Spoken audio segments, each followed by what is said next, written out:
everyone. In today's video, I'm going to show you a painting that I finished recently that is 5 Disney princesses and Disney, leading ladies, not all princesses. And I am doing 2 of these, so there will be another one coming up at some point soon. So I've got a series, it'll be 10 going across, and it's a mural that goes from, it's like an ombre, purple, pink, blue, green, yellow, and so beautiful. I hope you guys like this one, this first installment of all of these princesses from Melody's room, and I will see you all next time. Bye! So here we go. We're going to start out with Moana. So when I was painting these ones, I pretty much completed one princess at a time with the exception of their eyes. So it ends up looking a little bit unsettling until they're done because they all just have blank eyes. So I hope that you can make it through that particular element. I know I do that with all my paintings. I always do the eyes last. And if it's more than one thing, eyes are still always last for me. And I've had, like, when the painting is partially done, somebody will walk by the painting in my house and be like, oh, that's startling. So here we go. I am going to go through these. It has honestly been a long time since I have acrylic painted, and so I was kind of refinding my groove when I was painting this, and it's something that as I was painting, I'm like, I really need to get back into this more. So I found that for me, and I don't know if anybody else will notice this, but I wanted to say something so that it kind of, I think it's a good thing to notice and to feel. I had a much more pleasant painting experience with the last of the princesses than Moana and the first ones. Not that I don't like the way that Moana and Ariel, the first 2, turned out, but I felt like once I got to Mulan, it all just seemed to go so much smoother for me. I got, my blending was a lot better. Everything just kind of fell into place. The reason I'm mentioning all of this, besides just, fun facts, is that if you are trying something for the first time, don't compare yourself to anybody else, because this is definitely not my first time painting on a canvas with acrylic paint.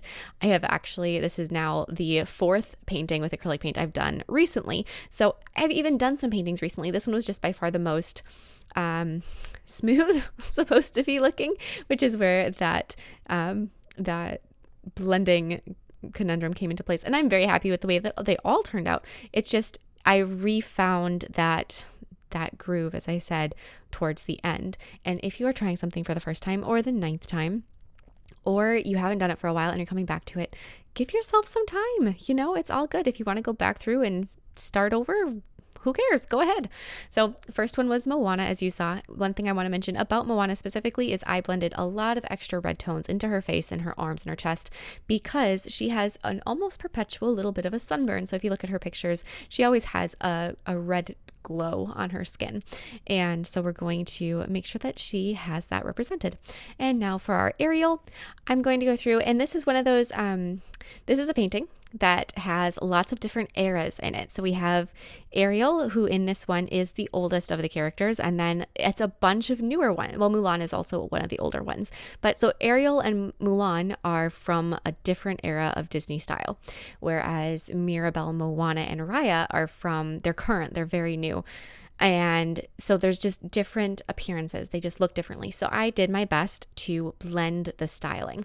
So I'm going to do no outlining across Ariel and Mulan. I'm going to try to bring in some more realism into their faces while still maintaining the way that they're recognized. So that's kind of a fun thing, and it's a good challenge, and I really enjoyed it. And there's going to be more of that particular challenge in the next painting that I do. I did just start it. I do have them all sketched out. Melody's going to be so excited. Really quick, while you're watching me paint, I feel like I don't have to, it's not as helpful for me to just completely tell you what I'm doing, because you can see it on the screen and it's not a specific painting video. It's more just a fun time lapse. So here we go.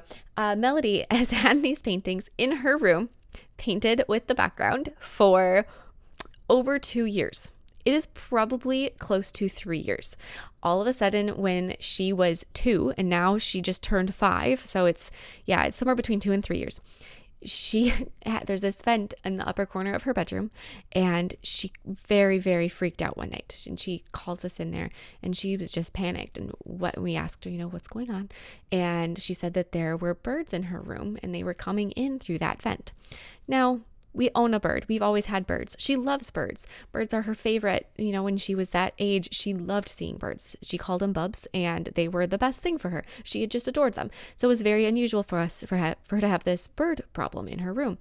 And she wouldn't sleep that night. So we had to think of something the next day. And what we thought of was to hang, I had one of these canvases because I just stock canvases like a canvas hoarder. And so I hung one of these long canvases over the top of the vent in her room so that it would block the birds from coming in. And after she had the first one, she said, well, basically she said, you can't just hang a blank canvas in my room, Mom. What are you going to do with it? So I told her, I said, well, she was just starting to get into the Disney princesses. I said, well, you know what? I'll paint some princesses on it for you. Fast forward, almost 3 years later, they have just been hanging there with their beautiful little rainbow ombre. I did do that for her right away so that they weren't completely blank. And she asked me, she goes, hey, Mom, you ever going to do that? And I just kind of looked at them. It was sort of a hang them on the wall and forget it because they did have to be on the wall to, protect from the birds. So I said, yeah, I'm going to do that. And I felt so bad because, I'd forgotten for nearly 3 years. And so here we are. We've got some princesses, and I'm glad though, because she was able to know all the princesses at this point and be able to pick the ones that she definitely wanted on there, which was a very difficult decision, as I'm sure you can imagine. We went through the list numerous times, defining and deciding and figuring out who was the best. And we also were able to include some that didn't exist 3 years ago. So Raya and Mirabel, which are both on this painting, could not have been on this painting because they wouldn't have existed. So I feel like, even though obviously I probably should have done this when she originally was promised, it worked out. So here we are, a couple years later, 2 canvases, already ombre'd, painting some beautiful, strong leading women. So here we go. We've got Raya, and I don't know, right now I think is a great spot where you can see the blending comparison from Raya's face to Moana's face. It's just so much smoother, so much more finished looking on Raya, and I think that is just such a fantastic representation of how quickly you can progress with something, which I love, and I love to be able to show that. And now last but not least, and definitely the most difficult of the lot, we have Mirabel. And the reason I would say she's the most difficult is because she's got a couple more features that are just unique to her. For one thing, she has glasses. Not that that makes it super difficult, but the glasses are definitely something that you just have to work around. And because they are circular, try to make sure that they remain circular. So that's one thing. The other thing that I have always found difficult about Mirabel when I have made a nail art of her, and if you want to see that, I can put links to all of these lovely people's other YouTube videos that I have in the description box below, because I have painted them or sculpted them on my nails a bunch of times. So you will find lots of Disney videos in the description box. But her mouth, she's got an adorable, charming, crooked smile. I find that crooked smile to be a thorn in my side to paint or sculpt or whatever it is. So I was a little bit, concerned about painting her smile, and it worked out. And I'm very happy with the way that all of these characters turned out. And like I said, it's such a charming crooked smile that, how could you not love it and hate it all at the same time? And then also another element of Mirabel that does present a couple more challenges is she just has a lot of detail, a lot of beautiful embroidery on her top. So when going through that, you just, I had to make sure that I got all that embroidery in.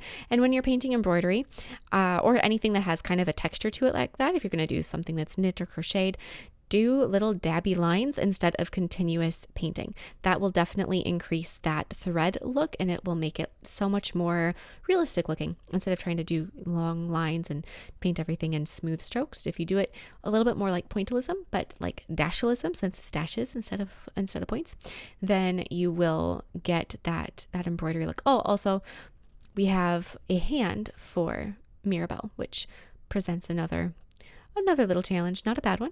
I love challenges. I'm all for it. So it's a good thing, but there is that. And then we've got, after I've added the circles of her glasses, I'm going to go through and I'm going to add in lots of that embroidery all over, lots of lines, lots of color. And after I've got all of that, one other thing that I did throughout all of these characters is I tried to include some element of metallic in them. So on Ariel, her earrings and the little cutouts on her sleeves have a metallic white, kind of a silvery color on them. Otherwise, Mirabel has the gold metal pieces on her glasses. Moana has some gold on her heart of Te Fiti, and so on and so forth. Now we get to do their eyes, which I always leave for the end, as I mentioned in the beginning. I find it to be kind of just, it's my favorite part. I love painting a character's eyes. I feel like it makes them, whether that character is a realistic human or a cartoon character or an animal, whatever it is, whoever I'm painting, their eyes are really my favorite little element. So I like to save the best for last. It's kind of like the dessert of painting. So I'm going to go through and I'm going to indulge in my treat and paint all of their eyes. As I'm painting all of their eyes, there is again that challenge of melding styles from old to new. Newer characters have amazing detail in their irises. The older ones are a single color. So I'm going to kind of combine those two things and bring a little bit of detail into the older characters that isn't there, and then add a little bit of detail to the newer characters, or remove a little bit of detail from the newer characters. And here they are all lined up. I am so excited about the second one of these paintings. I know Melody is too. She hasn't necessarily been like telling me I need to do it, but every once in a while she will just kind of look at me and be like, hey, what about the other one? So here we are. I hope you got a little kick out of this. If you want to see the nail art videos that would be appropriate for this theme, definitely check below, and I will see you all next time. Bye.